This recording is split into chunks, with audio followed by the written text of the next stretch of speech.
Thank you for taking the time to watch this educational video regarding a sexually violent predator that has moved into our community.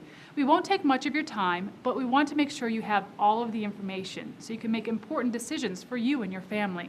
I'm Kate Porras. Throughout this video, you'll hear from several members of our local law enforcement community as we discuss why we're doing this community notification, how sex offenders are managed, as well as safety suggestions. At the end, we'll give you information about the specific individual that is the subject of this community notification.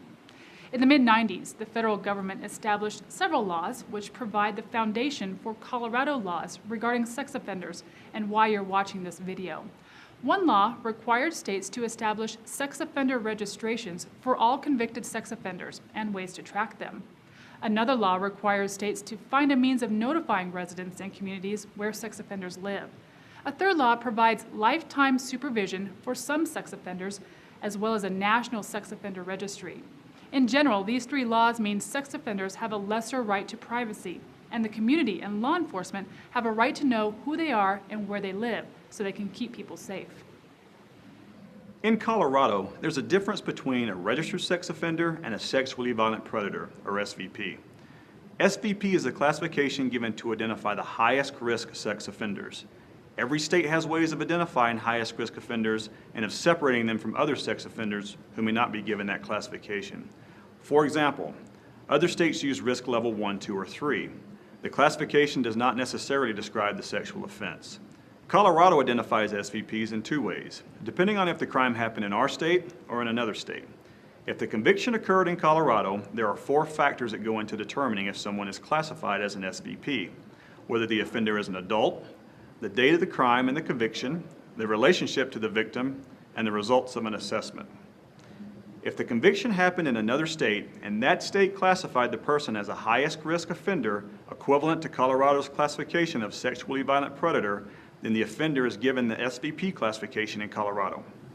Colorado law states that all SVPs are subject to a community notification when they move to a new address. Community notification begins when the Department of Corrections, Parole, Probation, or another state notifies local law enforcement that the SVPs are arriving in their community. The SVP must register with the local law enforcement agency.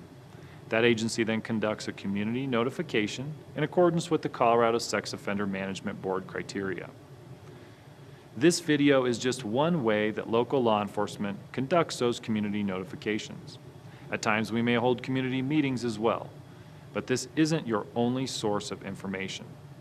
You can always stop by any of the local law enforcement agencies for a complete list of all of the registered sex offenders living in each jurisdiction. Those lists include the SVPs.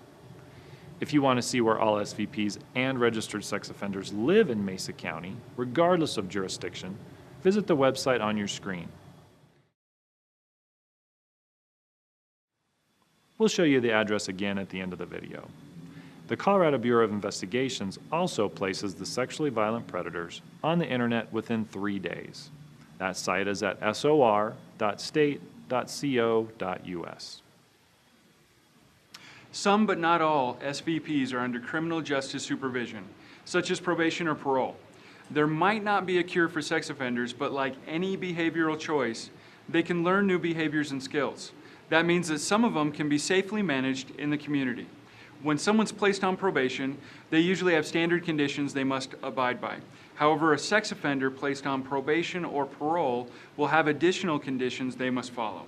These conditions tend to be pretty intensive, rather lengthy, and some of them include waiving confidentiality, getting treatment specifically related to the crime, and polygraph testing. Waiving confidentiality is important because secrecy really undermines the rehabilitation efforts and threatens public safety.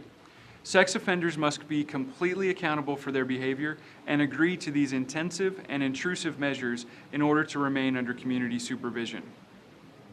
Colorado uses a 3-pronged approach for managing SVPs. On the top is the criminal justice supervision. This is typically probation or parole. On the bottom left-hand corner is the sex offender specific treatment. This is the therapist involved in court-ordered treatment for the sex offender. And on the bottom right, you'll see a polygraph examiner. All sex offenders, including SVPs, who are under supervision while in the community, are required to undergo polygraph examinations on a regular basis.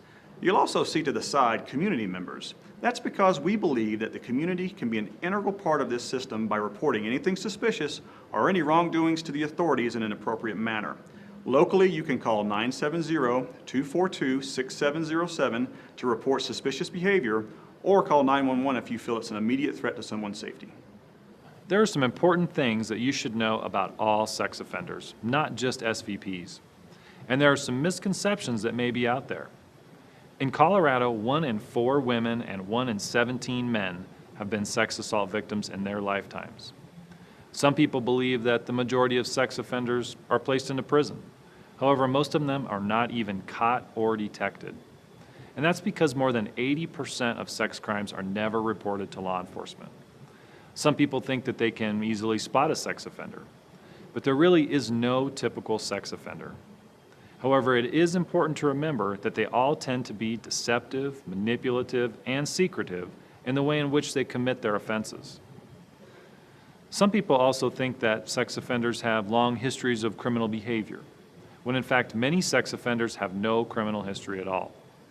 Studies show that 75% of offenses are carefully planned. They are not impulsive acts.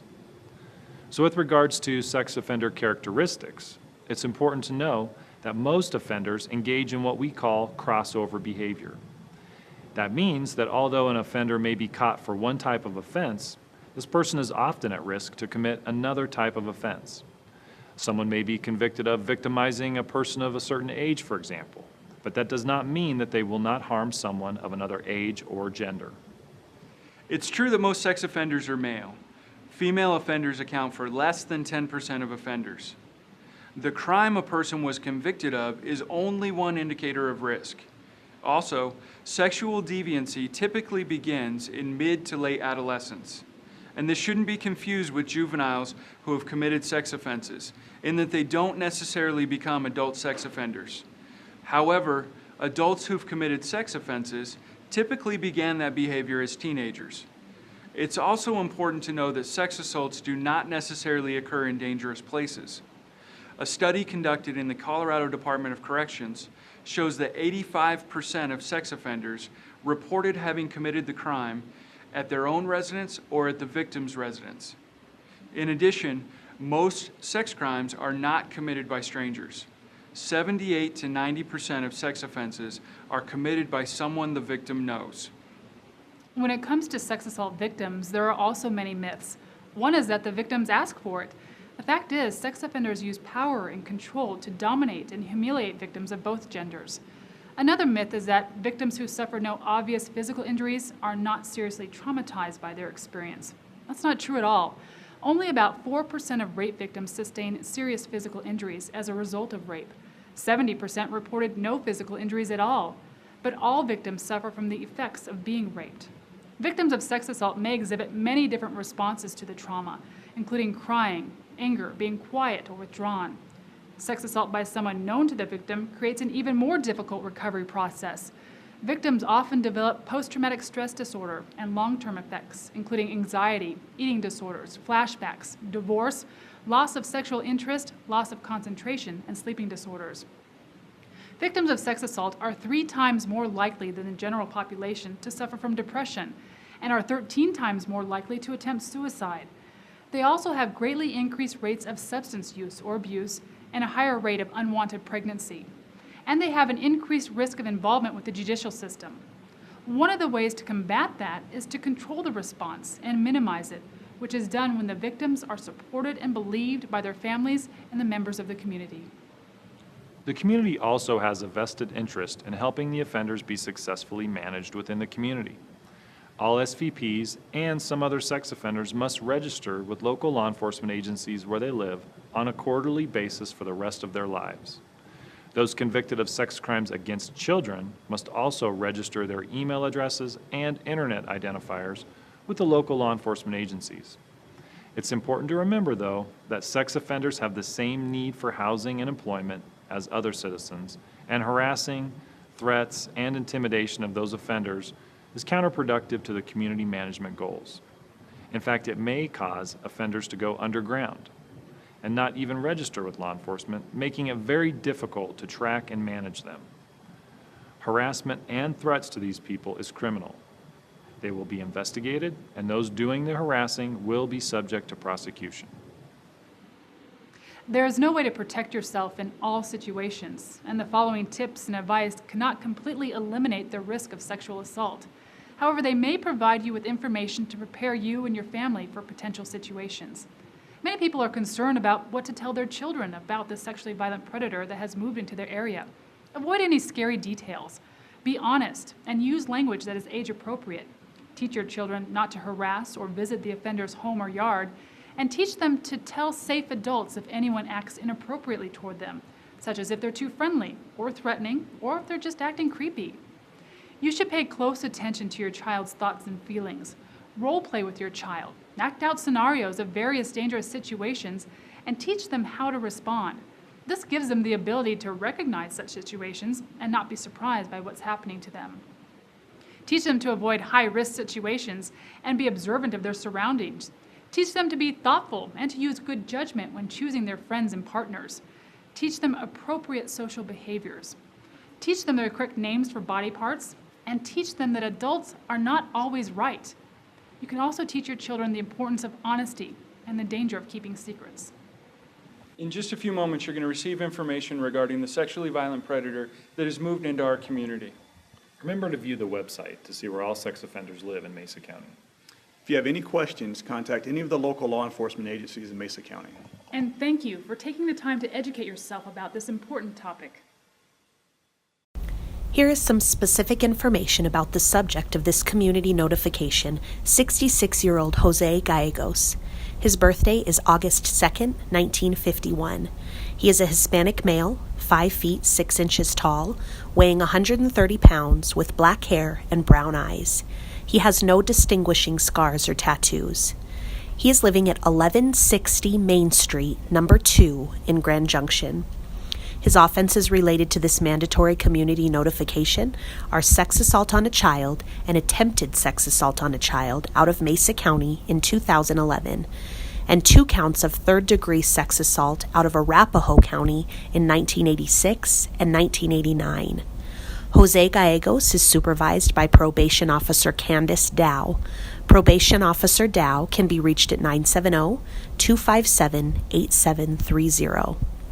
There are 292 registered sex offenders in the city limits of Grand Junction and 355 in Mesa County outside of the city limits. The Grand Junction Police Department is available to provide useful information regarding sexual assault and personal safety, and to make referrals to other local resources to help those who have been impacted by sexual assault or this notification process. If you have information regarding current criminal activity of this or any other offender, or if you observe this offender engaging in any high risk or inappropriate behavior, please call 911 or contact his supervising officer, Candace Dow. Again, Ms. Dow's phone number is 970-257-8730. The information provided herein is current and accurate as of this date, but is subject to change. For additional information or educational handouts, contact the Registered Sex Offender Program at 970-549-5234, Tuesday through Friday from 8 a.m. to 6 p.m.